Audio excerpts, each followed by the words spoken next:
오늘 우리에게 주신 하나님의 말씀은 창세기 9장 18절에서 19절 말씀입니다.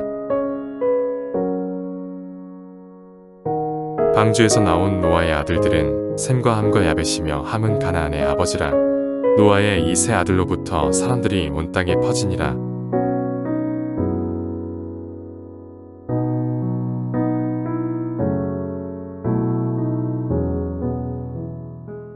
네, 성도님들 잊으신 건 아니시죠? 저희 창세기 말씀 보고 있었습니다. 오늘은 15번째 시간으로 노아의 죽음이라는 제목으로 하나님의 말씀을 전할까 합니다. 노아는요, 정말 대단한 사람이었죠. 그동안 봤던 노아는 정말 탁월한 사람입니다. 제가 본 사람 중에, 성경의 인물 중에 노아만큼 참을성과 인내심이 뛰어난 사람이 있었는가, 이런 생각들을 한번 던져봤습니다. 누가 노아만큼 참을성이 좋았을까요? 여인의 은밀한 유혹을 이겼던 요셉일까요? 아니면 자신을 죽이려는 원수 사울을 2번씩이나 보내줬던 다윗일까요? 저는 노아도요, 정말로 탁월한 그 사람이었다라고 생각합니다. 성도님들, 100년 가까운 시간 방주를 지었습니다. 아니, 한 건물 100년씩 지으실 수 있는 분 여기 계신가요? 저는 못할 것 같아요. 100년이 뭡니까? 1년만 하라 그래도 힘든데 100년을 사람들이 아마 손가락질했을 것 같은데 그 오랜 시간을 방주를 지었습니다. 그리고 그 엄청난 동물들과 함께 방주를 갇혀 371일을 떠돌아다녔습니다. 제가 말씀드렸죠. 방주는 크루즈 아니라고요. 방주가 이렇게 쾌적하고 아름다운 여행 아닙니다. 오늘들 동물 여기 한 10마리만 갖다 놔도요, 몇 시간 지나면 아마 냄새 날 거예요. 근데 수만 마리 동물을 다 놓고 1년을 거기 갇혀서 산다? 성도님들, 우리 웬만하면 못 살 것 같습니다. 그리고 물을 하나님이 다 빼주셨는데요, 나갈 수 있을 것 같은데 하나님의 음성이 들리기 전까지는 방주를 안 떠났습니다. 정말 탁월한 인내심 아닙니까? 이런 사람들이 어디 있겠어요? 이게 바로 노아입니다. 오늘 한번 우리 기대해 봐야 되는 거예요. 왜냐하면 이제 온 땅에 누구 가족만 남은 거예요? 노아 가족만 남았습니다. 아니, 하나님, 아담은 실패했지만 이제 노아를 통해서 하나님이 선한 일을 하실 수 있는 거 아닌가? 노아는요, 게다가 창세기 6장 9절을 보시면요, 노아를 이렇게 설명하고 있었어요. 한번 화면을 보여주시면, 이거 노아의 족보에 대해서 딱 나오면서 노아는 어떤 사람이다? 의인이래요. 그리고 당대의 어떤 사람이다? 완전한 자고, 게다가 하나님과 어떻게 했다? 동행했다. 이 정도면요, 성경이요, 아주 극찬한 겁니다. 이 정도로 누군가 소개해 줄 수 있는 사람이 있다면 얼마나 좋을까요? 성경이 노아를 인증하고 있습니다. 노아를 기대하면서, 아니, 이제 새로운 세상이 열리지 않을까? 우리 본문 말씀 18절과 19절 제가 한번 더 읽어보겠습니다. 방주에서 나온 노아의 아들들은 셈과 함과 야벳이며 함은 가나안의 아버지라. 노아의 이 세 아들로부터 사람들이 온 땅에 퍼지니라. 아멘. 노아에게 아들이 몇이 있습니까? 오늘날로 말하면 다둥이 가정이네요. 노아도 셈, 함, 야벳 세 아들을 낳습니다. 세 아들로부터 사람들이 온 땅에 퍼지는데요, 이럼 이제 노아, 이 의인의 자녀들이 태어났으니 세상이 좋아지는 거 아닌가? 우리 그런 마음 가질 수 있지 않을까요? 그런데 18절 말씀에 복선이 있습니다. 세 아들의 이름이 나오고 있는데 이 중에 둘째 아들 함에게만 뭔가 좀 특별한 설명이 붙어요. 셈과 야벳에 대해서는 말이 안 나오는데 함은 누구의 아버지예요? 가나안의 아버지입니다. 여기 뭔가 주목할 것이 있는 겁니다. 구약 성경을 보면 가나안 남쪽에 이런 민족이 삽니다. 들어보셨습니까? 브리스, 여부스, 아모리, 기르가스, 히위, 셋, 하월라, 블레셋.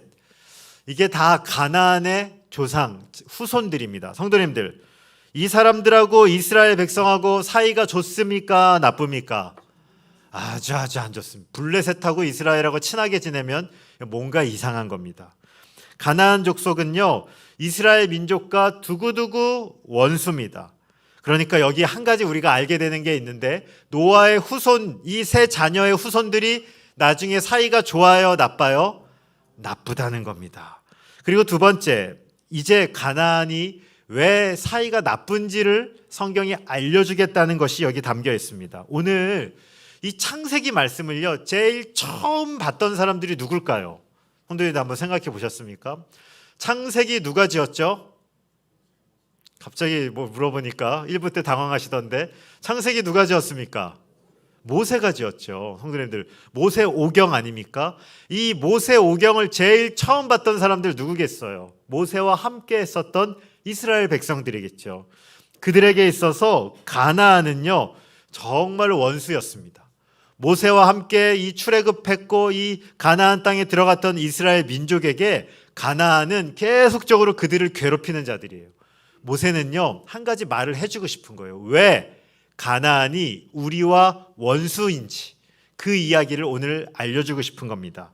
우리 본문 20절과 21절 말씀 우리 한번 같이 읽어볼까요? 함께 읽겠습니다. 시작.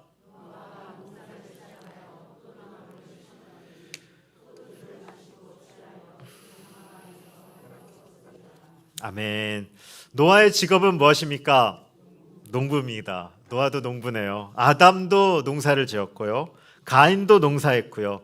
노아 역시 농사를 했습니다. 특별히 포도나무를 지었는데요. 농사는 잘 된 것 같아요. 많이 거뒀습니다.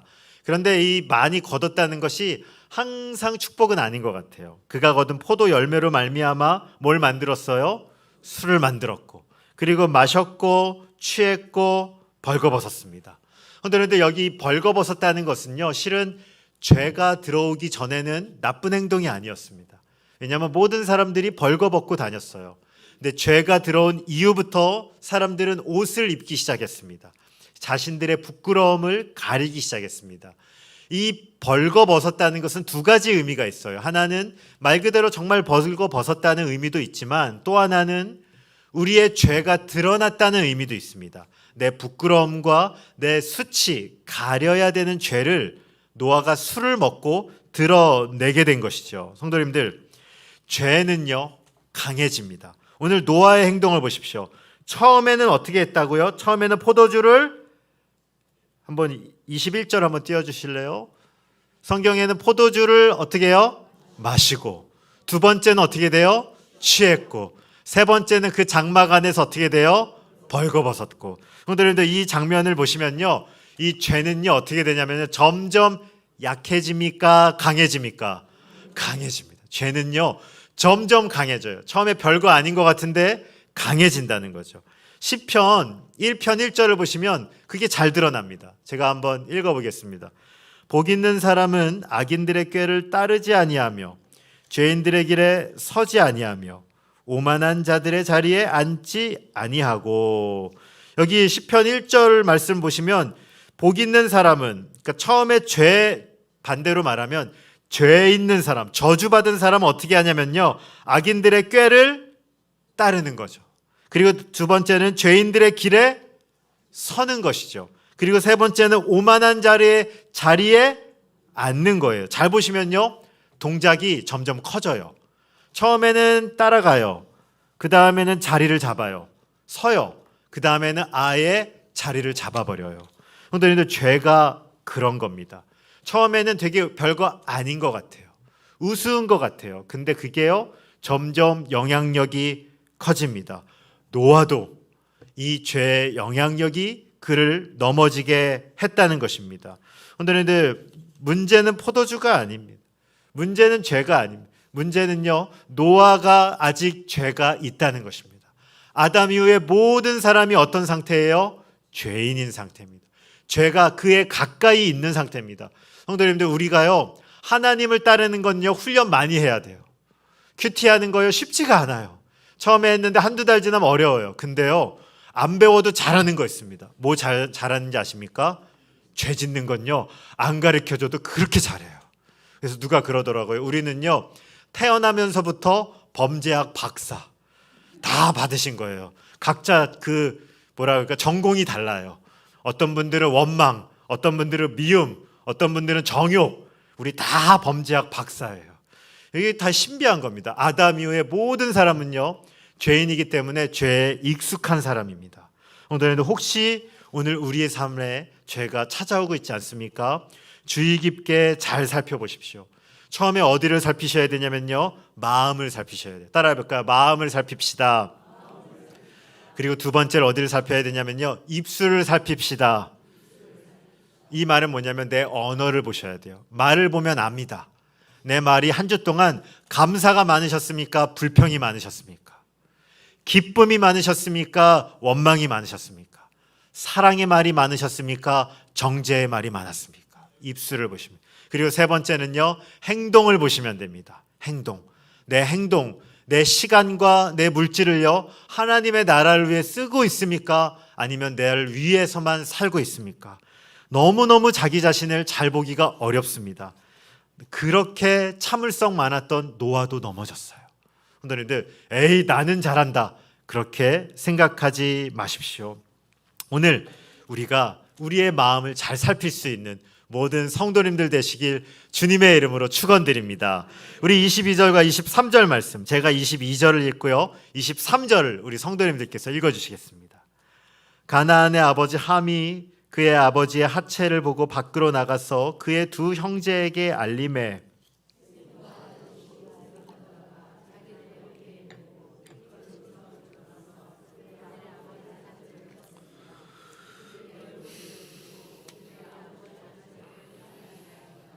아멘. 여기 가나안의 아버지 함이 나오십니다. 가나안은 이스라엘과 원수라고 말씀드렸죠. 함이 노아의 하체를 봅니다. 근데 여기 본다는 단어가요, 그냥 우연히 지나가다가 보는 뜻이 아니에요. 그 사전을 살펴보니까 어떤 걸 주목해 보다, 이런 뜻이에요. 그러니까 의도를 가지고 주목해서 아버지의 하체를 봤다. 이건 뭐냐면 조롱할 목적을 가지고 뭔가 그의 실수를 들춰내려고 아버지 그 목적을 가지고 남을 바라본 겁니다. 성도님들, 제가 이 노아를 보면서 자녀를 잘 키운다는 게 얼마나 어려운 일인지 생각해 봤어요. 노아가 믿음의 사람이죠. 그리고 노아가요, 하나님 앞에 그렇게 열심히 살고, 비록 지금 실수했지만 그의 인생이 얼마나 탁월했습니까? 그런데 자녀를 잘 키운다는 게 참 어려운 일이죠. 노아에게도 하나님 말씀을 듣지 않는 자녀가 태어난 거죠.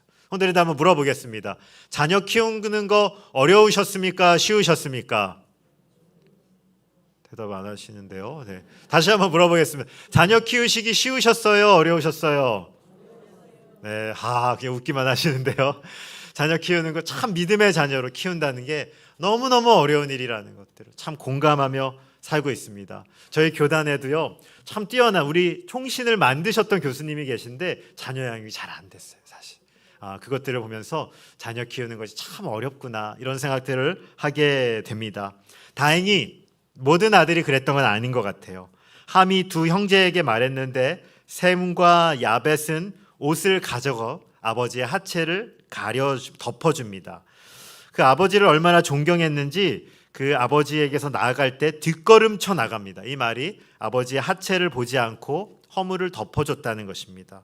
성도님들, 웬만하면요, 정말로 이단이 아니시라면 덮어주는 것이 심판하는 것보다는 유익합니다. 성도님들, 들춰내는 것보다는 실은 한번 덮는 것이 훨씬 더 낫습니다. 물론 어려운 일이죠. 은혜가 필요합니다. 지혜가 필요합니다. 때로는 심판이 있어야 되는데, 그러나 심판은 정말로 마지막 수단이 돼야 돼요. 그것은 가급적 우리가 하지 말아야 될 일이죠. 심판을 자주 하는 것보다 좋지 않습니다. 심판보다는 덮어줄 수 있는 우리 성도님들 되시길 주님의 이름으로 축원드립니다. 우리 24절부터 27절 말씀을 제가 한번 읽어보겠습니다.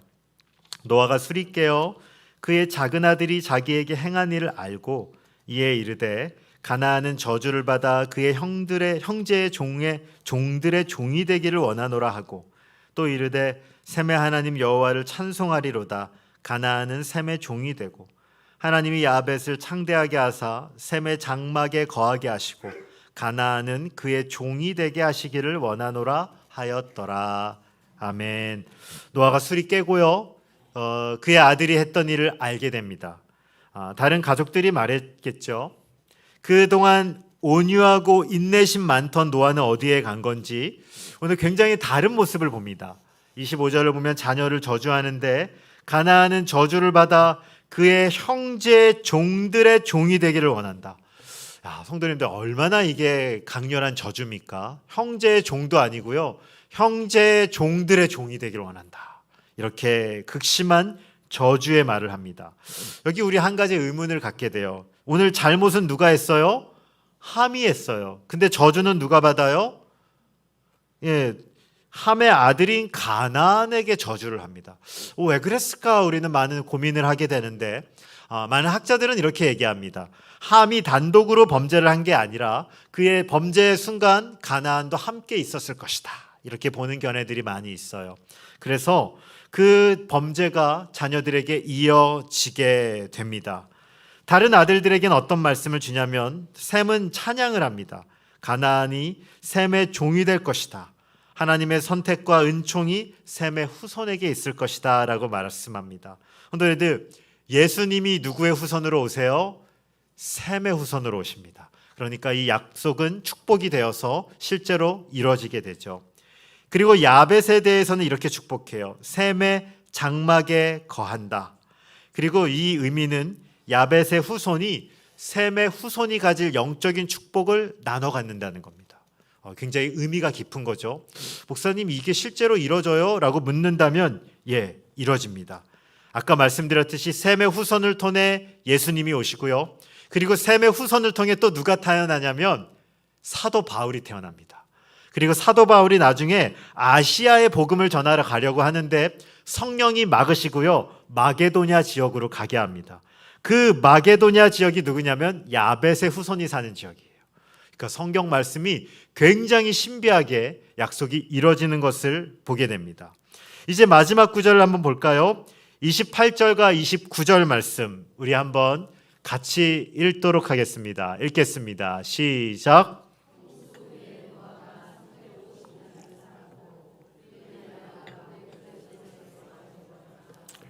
아멘. 오늘도 노아의 결론입니다. 노아가 몇 살에 죽습니까? 950세. 홍수 이후에 350년을 살고 950세에 죽습니다. 어떻게 보면 참 기대 많이 했는데 하나님이 어떻게 쓸지 그 의인의 가정을 기대했는데 다소 허무하게 역사 가운데 퇴장하게 됩니다. 당대 최고의 의인이었던 노아도요, 인생입니다. 하나님의 부르심을 받게 되고요, 허물이 있었고 죄가 있었고 자녀들에게 저주가 있었고 그리고 하나님의 부르심을 받는다는 것을 보게 됩니다. 저 안에 사랑하는 성도님들께서는 노아의 죽음을 보며 어떤 생각을 하십니까?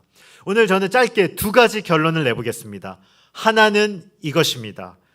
커다란 승리 뒤에 겸손하십시오. 오늘 한번 자막을 띄워주실까요? 한번 따라해 볼까요? 커다란 승리 뒤에도 겸손하십시오. 우리 한번 양 옆에 계신 분에게도 이야기해 볼까요? 겸손하십시오. 이렇게 한번 이야기해 보겠습니다. 겸손해 보이시나요? 네. 겸손하십시오. 네. 겸손을 붙잡으십시오. 성도님들, 노아는 대단한 사람이라 말씀드렸습니다. 100년 넘는 시간 방주 지었습니다. 1년 동안 방주를 견뎠습니다. 하나님의 음성이 들리기까지는 방주에 나오지도 않았습니다. 성경에 이런 사람이 있는가 할 정도로 대단한 의인이었습니다. 그런데 그도 방주에서 내리고 이제 사명이 끝났다라고 생각했던 건 아닌가요? 그리고 어떻게 했습니까? 농사가 잘 됐죠. 그 순간 영적으로 나태해지기 시작했습니다. 오늘들 사명이 있는 사람은요, 이 긴장을 놓지 않습니다. 근데 사명을 잃어버리면요, 긴장을 잃어버리면 사람이 조금 실수하더라고요. 제가 보니까 그 직장 은퇴하시고 또 이런 분들이 가끔 몸도 아프시기도 해요. 그동안 어떤 긴장도 있고 열심히 살다가 어떤 은퇴가 되고 어떤 것들이 딱 끝나니까 다소 긴장이 풀리는 거죠. 성도님들, 오늘 노아는요, 그의 농사의 풍족함이 그의 삶을 윤택하게 만든 게 아니었습니다. 아까 말씀드렸듯이 포도주를, 그리고 그것이 그를 넘어지게 했습니다. 오늘 노아를 보면요, 참 아쉬워요. 객관적으로 볼 때는 가장 좋은 환경에서 그가 실수했다는 거죠. 마치 다윗을 보는 것 같아요. 다윗이 언제 범죄하는지 아십니까? 사울에게 쫓겨다닐 때 다윗은요, 하나님 예배자였어요. 하나님 가는 곳마다 찬양했습니다. 근데 왕이 되고 나라가 부강해지고 나라가 튼튼해지니까 다윗이 밧세바와 범죄합니다. 오늘 나는 어떤지 심령을 한번 살펴보십시오. 주 안에 사랑하는 성도님들, 성도님들은 지금 어떤 시기를 걷고 계십니까? 목사님 계속 어려워요. 뭐 이렇게 말씀하시는 분들도 계셔요. 네, 어려울 수도 있습니다. 하지만 내 삶이 잘 풀린다고 해도 어렵더라도 동일합니다. 우리는 항상 어떻게 해야 돼요? 따라합시다. 항상 겸손합시다. 그런데 항상 겸손하셔야 됩니다. 노아는요, 방주 만드는 것도 중요했지만 방주에서 내린 이후의 인생이 더 중요했습니다. 하나님 앞에 그는 항상 예배자로 살았어요. 오늘 혹시 복음을 받으셨습니까? 예수님 믿으십니까? 구원의 확신이 있으십니까? 감사하십시오. 그러나 그와 함께 항상 주님 앞에 서 있다는 것을 놓치지 마십시오. 새벽에 빌립보서 말씀을 보는데 빌립보서 2장 12절 말씀 이렇게 되어 있어요. 항상 복종하여 두렵고 떨림으로 구원을 이루라. 오늘들 구원을 이루랍니다. 구원을 완성해 가라는 것입니다. 오늘 하나님 앞에 실수했던 노아를 기억하며 우리는 항상 겸손한 마음으로 사셔야 됩니다. 한번 따라해 보겠습니다. 마음을 살피고 언어를 살피고 아니요, 동작도 한번 따라해 주십시오. 마음을 살피고 언어를 살피고 행동을 살핍시다. 네, 오늘은 마음을 잘 살피셔야 됩니다. 그리고요, 언어를 잘 살피셔야 됩니다. 언어는요, 우리 가족들이 한번 잘 보여주셔야 돼요. 우리 배우자나 또 자녀들이나 손자, 손녀들을 볼 때 언어가 어떤지, 언어를 보면 압니다. 하나님 은혜 안에 있는지, 아니면 기쁨 안에 있는지, 사람 심판하는 데 바쁜지, 감사의 말이 먼저 나오는지, 원망의 말이 먼저 나오는지 잘 살피십시오. 그리고 행동을 살피십시오. 나는 봉사의 사람으로 섬기고 있는지 아니면 나를 위해서만 살고 있는지 잘 살피셔야 됩니다. 오늘 마지막까지 끝까지 겸손하게 주님을 따르는 모든 성도님들 되시길 주님의 이름으로 축원드립니다. 그리고 노아의 인생을 보며 마지막 결론은 이것입니다. 화면을 한번 띄워주실까요? 따라해 볼까요? 성도는 은혜로 사는 자입니다. 성도님들, 노아 인생에 실수가 있다 그래서 노아의 삶 전체를 부정할 수는 없습니다. 노아는요, 하나님 앞에 쓰임받은 자입니다. 노아를요, 실패했다라고 말하면 누가 하나님 앞에 설 자가 누가 있겠습니까? 그런데 저는 좀 죄송한 말인데 설교 준비하면서 이 노아의 실수를 보면서요, 노아가 조금 더 좋아졌어요. 노아가 조금 더 제 마음에 들었어요. 왜냐하면 1년 동안 방주를 견뎠던 노아, 대단하다. 100년 넘게 방주 지었던 노아, 대단하다. 근데 왠지 저랑은 안 닮았어요. 그래서 노아가 너무 인간 같지가 않아서 로봇 같잖아요. 어떻게 저렇게 살아? 근데 오늘 실수한 노아를 보면서 좀 마음이 편해졌어요. 그치? 노아도 실수한다. 노아도 인생이지. 그치? 노아도 하나님 앞에 연약함이 있구나. 제가 실수를 보면서 마음이 조금 편해졌어요. 좀 이러면 안 되는데 우리도 다 죄 짓자는 건 아닌데 근데 마음이 약간 편안해진 거는 있습니다. 그런데 이 노아를 보면서 어떤 생각이 들었냐면 은퇴한 지 조금 됐지만 김연아 선수 그 빙판하는 거 보셨어요? 돌면요, 성도님들 마음이 편안하시던가요? 긴장감이 있으시던가요? 긴장되더라고요. 막 도는데 엉덩방아 찍을까봐 되게 긴장하면서 보지 않습니까? 뭐 설명하는데 잘 안 들려요, 사실. 뭐 기술 난이도가 어떻고 하는데 잘 몰라요. 그냥 우리는 그냥 점프해가지고 제대로 착지했냐, 엉덩방아 찍냐, 요것만 봅니다. 근데 한 3번 점프하더라고요. 그때마다 이렇게 가슴이 이렇게 철렁해요. 근데 이렇게 점프 다 성공하는데, 하면서 기쁘게 보는데 맨 마지막에 쉬운 동작 하다가 넘어지면 뭔가 이상하잖아요. 어려운 건 다 성공했는데 마지막에 꽝 찍으면 뭐지? 노아가 약간 그런 것 같아요. 어려운 고비들은 다 점프해가지고 그 어려운 거 다시 성공했는데 마지막에 딱 넘어진 겁니다. 근데 노아를 보면서 제가 마음이 기쁜 이유는 제가 관객이라면 김연아 실패할 때 탄식할 것 같아요. 근데 성도님들이 만약 김연아 다음에 뛰는 선수라면 김연아가 실패할 때 기분이 어떠시겠어요? 다행이다. 야, 쟤 만점 받으면 나 아무리 잘해봐도 나 탈락인데. 근데 왠지 누군가 실패한 걸 보면서 아이고 다행이다 라는 마음이 우리 안에 있지 않습니까? 성도님들, 그러나 제가 말하는 이건요, 죄 짓자는 게 아니에요. 제가 이야기하고 싶은 건 이겁니다. 우리가 은혜로 사는 거예요. 우리 실력으로 사는 거 아니에요. 우리 능력으로 사는 거 아니에요. 성도님들, 우리 그렇잖아요. 다 예수님 믿고 은혜 받고 감사한다고 기도하고 눈물 흘리고 금식하고 그렇게 열심히 신앙생활 다 했는데도 언제는지 나 한 명 딱 찌르면요, 언제 그랬냐는 듯이 원망하고 미워하고 화내고 분노하고 원망하고 시험에 빠지는 거, 그거 우리 아닙니까? 선생님들, 다 우리가 노아 같은 인생을 살고 있는 거죠. 그러나 기억하십시오. 성도는 실수할 수 있지만 실패하지 않습니다. 왠지 아십니까? 우리가 완전해서가 아니에요. 우리 실력으로 하면 다 떨어졌어요. 남을 사람 아무도 없어요. 우리를 끝까지 누가 붙잡고 계셔요? 하나님이 붙잡고 계십니다. 믿으시기 바랍니다. 하나님이 우리를 구원하셨고 우리를 붙잡으셨고요, 에베소서 말씀대로 하시면 창세전에 우리를 택하시고 하나님이 우리를 건지신 겁니다. 내가 예수님 믿은 거 아니에요. 하나님이 우리를 건지셨고 하나님이 우리를 붙잡고 계시고 그 구원의 손을 끝까지 붙잡으면서 우리 죽을 때까지 하나님이 붙잡고 가시거든요. 그래서 우리 실수보다 하나님의 은혜가 더 큽니다. 우리의 실책보다 하나님의 사랑이 더 크다는 거죠. 하나님이 우리를 영원한 하나님의 나라 본향으로 이끌어갈 것을 우리는 믿으며 사는 자들입니다. 이 말을 했다고 오늘부터 목사님이 은혜로 산대, 죄져야지 이제부터는 마음껏 살아야지, 절대로 그렇게 설교한 게 아닙니다. 잘못되는 겁니다. 오늘 우리는요, 내 실력으로 사는 게 아니라 하나님의 은혜로 산다는 것입니다. 넘어질 때 있습니다. 그때는요, 빨리 다시 일어나라는 것이죠. 정신 차리는 거예요. 맞아, 내 실력으로 사는 거 아니지, 하나님 은혜로 살지, 하나님 약속으로 살지, 하나님 사랑으로 살지, 그 하나님의 은혜로 사는 겁니다. 예전에 제가 모셨던 목사님이 가끔 이런 말 하셨어요. 김 목사, 목회는 은혜로 하는 거야. 너가 가진 실력으로 하는 것 같지? 그거 아니야. 목회 하나님 은혜 아니면 도저히 못해. 근데 그 말씀이 뭔지 조금은 알 것 같습니다. 그런데 성도님들, 그것뿐만 아니라 제가 이야기하고 싶은 게 있는데요, 목회만 은혜로 하는 게 아니고요, 우리 모든 인생이 은혜로 사는 거 아닙니까?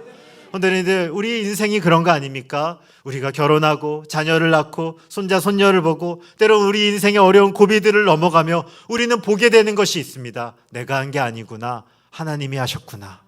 사도 바울의 고백 아니에요. 내가 다른 사도보다 그렇게 많이 했지만 이 모든 것이 내가 잘난 거 아니요, 하나님의 은혜로다. 그런데 그 고백이 우리 안에 있어야 하는 것이죠. 주 안에 사랑하는 성도님들, 죄송하지만 우리 모두는 다 죽을 겁니다. 예수님이 그 전에 재림하면 좋겠지만 우리 모두는 한계가 있는 자들입니다. 그러나 우리의 한계보다 하나님의 은혜가 큽니다.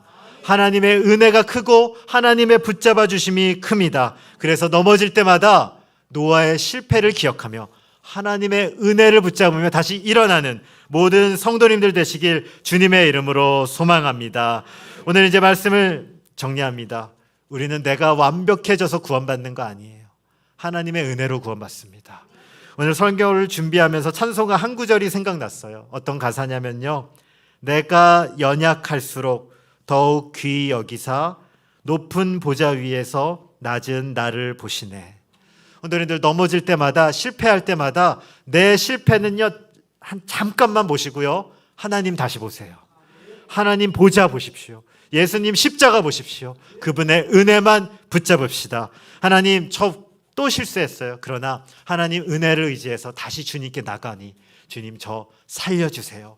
이 성도의 결단, 이 각오를 가지고 우리 함께 이 짧은 삶 주님 붙잡으면서 주님 닮아가는 일에 힘쓰는 모든 성도님들 되시길 주님의 이름으로 축원드립니다.